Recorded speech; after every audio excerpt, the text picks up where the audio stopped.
Mga sangkay, alamin po natin ang isang lugar dito sa ating bansa na nanganganib po dahil po sa tumitinding pagmimina.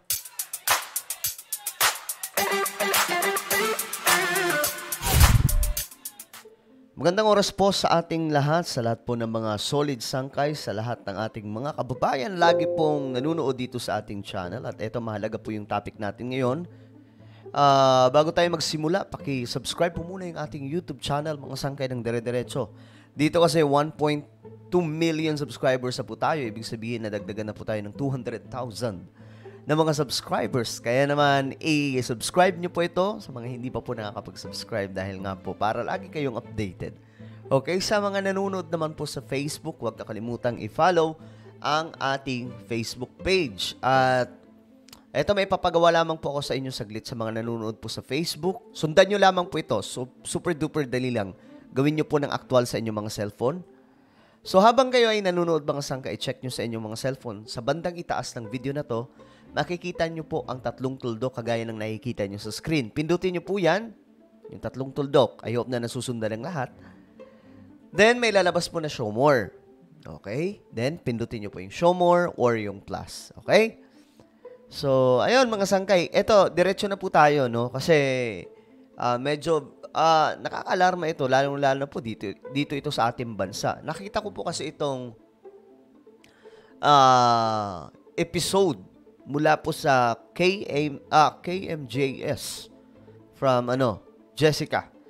No, isa daw pong lugar dito sa ating bansa ang nanganganib dahil nga po dito sa pagmimina. Narito ito dito sa Giwan na siyang sumasakop sa isla ng Homonhon. May mainit ngayong issue sa isla. Pangamba ng marami roon, baka tuluyan daw silang mabura dahil sa pagmimina. Nako. Taong 1521, sa islang ito naglanding ang hukbo ni Ferdinand Magellan. Ang Homonhon Island na sakop ng bayan ng Giwan sa Eastern Samar. So, doon po ito sa amin, sa Samar, mga sangkay. Mayaman ang karagatan. Mayaman din ang lupa para sa itinuturing nila ritong ginto. Ang kanilang kalamansi. So, yan po yung produkto nila doon, mga sangkay. Makataas. At saka, bunga to ng mga sa 150 kilos, halimbawa nag-harvest. Isang puno? Isang puno. Si rich nga sa minerals. Asim. Pero ayon sa mga taga rito, ang kanilang isla nanganganib na raw mabura. Naku po. Sa mapa. Ang mayamang mga kagubatan at mayayabong na mga puno na inabutan ni Ferdinand Magellan taong 1521 dito sa makasaysayang isla ng Homonhon sa Eastern Samar, heto na ngayon ang inabot. Look at that, guys. Alam nyo, sabi ko nga, mga sangkay, tao rin po talaga ang gumagawa ng, ano tawag dito, paraan para masira ang ating planeta.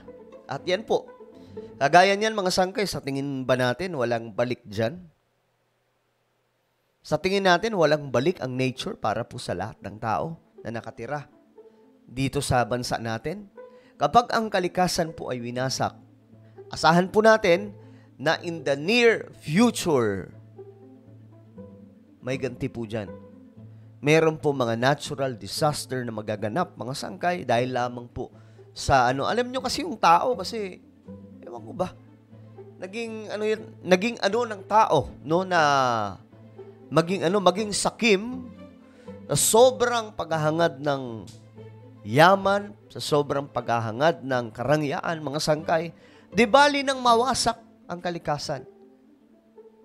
At tingnan nyo yan, mga sangkay. Grabe. Buti ka mo na nailabas sa GMA. Kasi kung ibang media to, mga sangkay, hindi natin alam, baka makapangyarihang tao ang pwedeng maglabas niya, pwedeng nasa likod. Diba?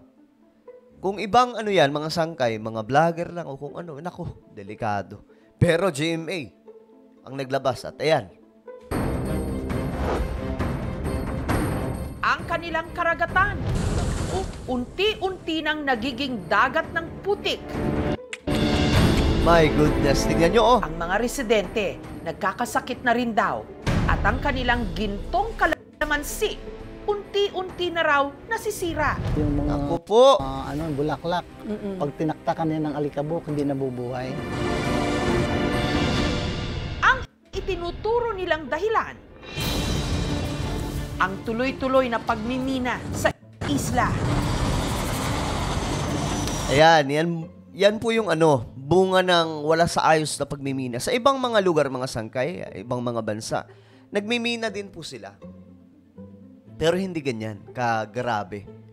No, masyado pong mataas ang technology doon, mga sangkay, na isa sa pinoprotektahan din po nila ay ang kalikasan. Pero dito sa ating bansa, wala eh. Ganyan po talaga eh.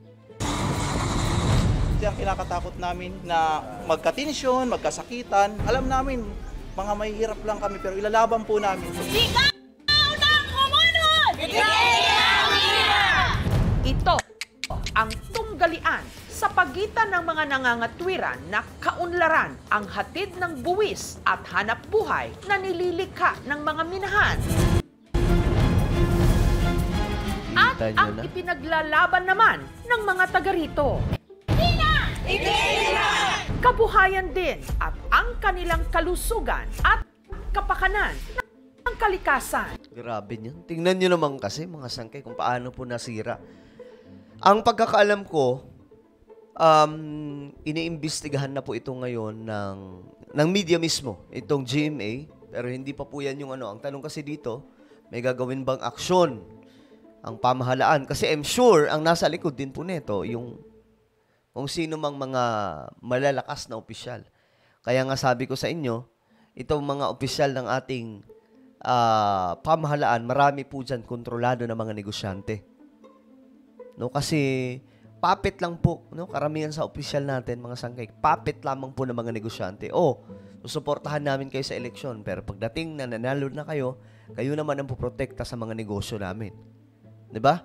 Yan po ang nangyayari, mga sangkay. Kaya nga gustong-gusto ko ng economic charter change. Nang sa ganun, may mga dayuhang po magnegosyo dito sa ating bansa.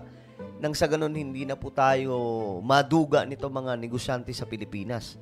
Ngayon, ang tanong dito, bakit po ito pinabayaan ng pamahalaan nila na maging ganito? Hindi ako taga Eastern Samar kasi malawak po ang Samar. No? Pero tayo naman, mga sangkay, wala na po tayo dyan sa Samar. No? Nandito tayo sa ibang lupalop na nakatira. Pero, nakakalungkot, mga sangkay, na may ganito na pong nagaganap. At alam ko, hindi lamang po sa Samar may ganito. Iba pang mga lugar, mga sangkay, dito sa ating bansa, minimina. And look at that, mga sangkay.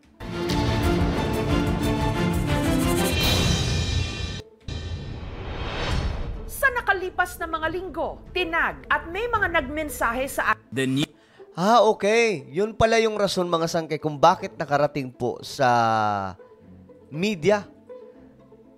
May mga nag-message na tingnan itong nangyayari doon sa Samar. Eastern Samar po ata ito, mga sangkay. Ngayon, ayun, tama nga, sa May Giwan, Eastern Samar. Buti na lang na ilabas to. tungkol sa nangyayari sa Homonhon Island. Ayan, pinakita Kaya pala. nitong Webes, lumipad ako pag-Giwan para siyasatin ang sitwasyon doon. Nandito po tayo sa Giwan. Ito po ang take-off point para marating yung isla ng Homonhon. Ayun po siya, parang malapit lang, pero 3 oras ang biyahe. Sakay ng bangka. Kahit dito sa Giwan, medyo ramdam yung issue dun sa isla Kasabay naming pumunta ng Homonhon si Mang Lito. Kayo po yung nakuna na nag-aano ng mga kalamansi. Ang farmer at buyer din ng kalamansi na ang litrato at panawagan tumawag ng atensyon ng marami tungkol sa mainit na issue ngayon sa kanilang isla. Ano masasabi niyo ho doon, Mang Lito? Maganda po kasi napansin kami. Nagpunta ho kayo dito sa Giwan para itinda yung kalamansi. Nagpapalis na kami dito sa Giwan ng kalamansi. Binabagsak nyo dito for processing into calamansi concentrate. So yun po yung okay. kabuhayan ng mga taga rito. Apo. Kalmado Doon naman, Kap, yung dagat, no? Anong Hindi oras? naman gumagalaw yung dagat pag walang hangin. 3 oras ang biyahe papuntang Humonhon. Okay, so pinuntahan nila mga sangkay. Forward lang po natin saglit. Ito. Unang lupaing namataan ni Ferdinand Magellan sa ating kapuluan. Ito ang isla ng Humonhon. Sa pagkukwento ng chronicler o ng tagakwento na si Pigafetta, ang nakita ni na Magellan nung panahong yon, mayayabong na mga puno at in fact, medyo nagtagal sila sa islang ito ng Humonhon. So ayan, mga sangkay. Ito po yung makikita po natin. Nawarak na po, mga sangkay. Ayan,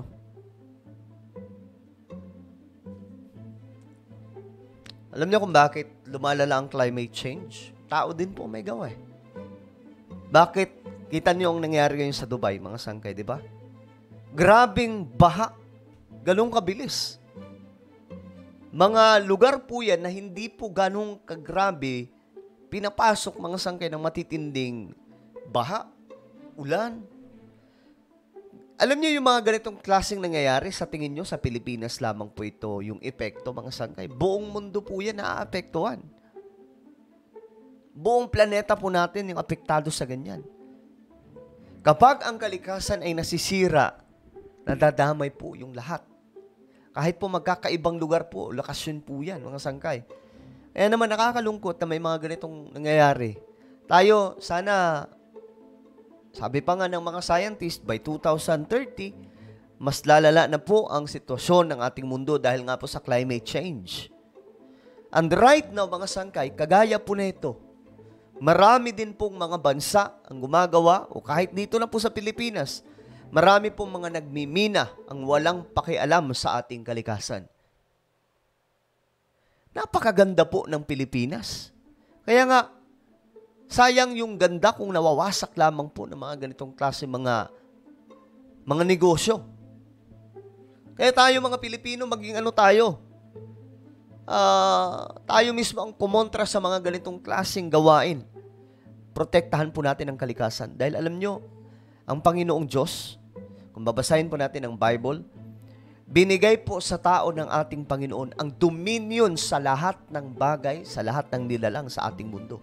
Nang ibig sabihin, ang ruler, ang tao po ang superior at magde-decide sa kung anong gagawin. Pero, hindi po inutos ng Panginoon na sirain ang kalikasan. Bagkus gamitin ito sa ikabubuti lamang po sa sangkatauhan. Ibinigay sa atin ng Panginoon ang karapatan na mamahala sa lupaing ito. Hindi para sirain, kundi para alagaan. Pero tingnan niyo ang nangyayari ngayon, mga sangkay. Tao din po ang tumutupad sa propesiya na nakasaad po sa Biblia na darating ang araw na magiging masalimuot na po ang buhay sa ating mundo bago po mangyari yung pagbabalik ng ating Panginoon. Ayon po sa Bible. Tao din po ang gumagawa, mga sangkay. Ayan po. Hindi ko natatapusin to kasi sobrang haba na ito. Hanapin yung nalamang po, mga sangkay. Ayan, So ano po ang inyong opinion sa ganitong klaseng nangyayari? Comment po sa ibaba. Meron po akong isang Facebook group, Hukbong Solid Sangkay. Hanapin nyo po ito sa YouTube, Facebook. Okay, exclusive lamang po ito sa lahat ng Solid Sangkay. Mag-join group kayo kung gusto nyo sa mga solid lang. Okay? Sa mga solid. Kung hindi ka naman solid, okay lang. Mag-join group kayo, but make sure na masasagutan nyo lahat ng tanong para makapasok dito. Okay? Ako na po ay magpapaalam. Mag-iingat po ang lahat. God bless everyone.